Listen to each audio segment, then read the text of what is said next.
الحمد للہ رب العالمین۔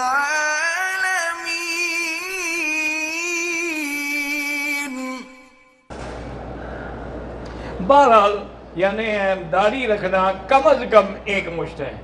اگر کوئی زیادہ بھی رکھے، جیسے بعض علماء نے بڑی بڑی داڑھیاں رکھی، اس لیے وہ کہتے ہیں کہ بھی حضور کا جو فرمان ہے وہ مطلق ہے، اعف اللحیٰ وقص الشوارب، داڑھی بڑھاؤ اور مونچھیں کٹاؤ، بڑھاؤ تو بس بڑھاؤ جتنا مرضی ہے، لیکن جمہور کا فتویٰ یہی ہے کہ ایک مشت ہو۔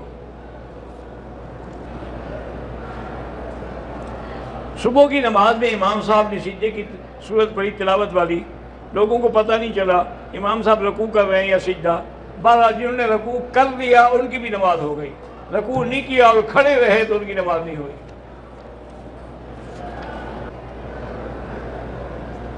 اللہ تبارک و تعالی ہر مسلمان کو 5 وقت کی نماز پڑھنے کی توفیق عطا فرمائے، کیونکہ بعض ائمہ کے نزدیک ایک نماز چھوڑنے والا کافر ہو جاتا ہے، کیونکہ ایک حدیث میں ہے کہ من ترک الصلاۃ متعمدا فقد کفر، جو آدمی جان بوجھ کر ایک نماز نہ پڑھے وہ کافر ہو جاتا ہے، اور جب کافر ہو جائے گا تو نکاح ختم تو اولاد، یہ کوئی معمولی مسئلہ نہیں ہے نماز۔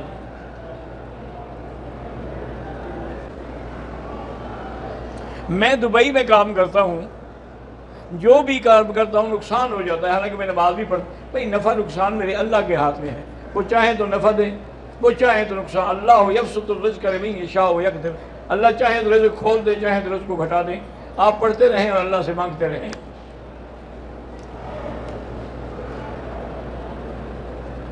بہرحال گزارش یہ ہے کہ آپ کے بھتیجے کا منشا ہے کہ حرم میں نکاح ہو تو کسی بھی اپنے ہندوستان یا پاکستان کے عالم سے پڑھا دیں، کیونکہ یہاں جو لوگ ہیں ان کو جب تک گورنمنٹ کی اجازت نہ ہو وہ نہیں پڑھا سکتے۔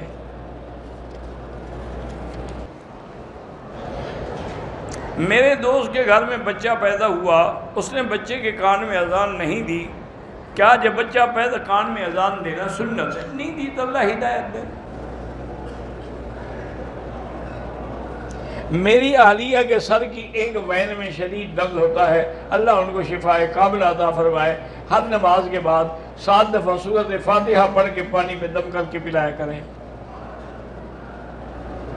بندے کو تقریباً 1 سال پہلے دل کی تکلیف ہوئی تھی، اللہ شفا دینے والے ہیں، ویسے بزرگوں نے لکھا ہے کہ یا قوی القادر والمقتدر قوّنی وقوّ قلبی، یہ اگر پڑھا کرے ہر نماز کے بعد انشاءاللہ دل کی تکلیف نہیں ہوگی۔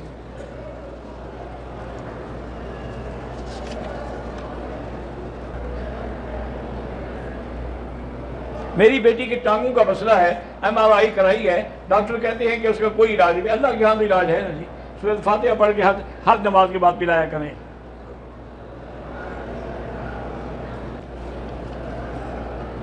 یا علی یا محمد یا فاطمہ یا حسن یا حسین، بہرحال یہ شرک ہے، نہ لکھ کے لگائیں نہ یہ پڑھا کریں، یہ شیعہ کا وظیفہ ہے۔ لی خمسۃ نطفی بہا حر الوباء الحاتمہ المصطفیٰ والمجتبیٰ ابناہما والفاطمہ۔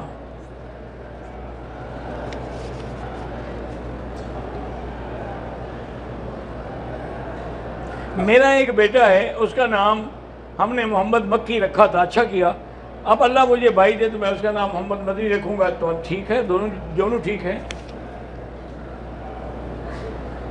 میرا چاچا گردوں کی بیماری میں مبتلا ہے، اللہ شفا دے۔ میں بلوچ قبائل سے تعلق رکھتا ہوں، کچھ لوگ ہمیں بھتہ خوری میں تنگ کرتے ہیں، اللہ ان کو ہدایت دے، اللہ تبارک و تعالی صراط مستقیم نصیب کرے۔ مفتی جمال صاحب کراچی میں مسجد کی تعمیر کرے، اللہ ان کی تعمیر میں آسانی پیدا فرمائے۔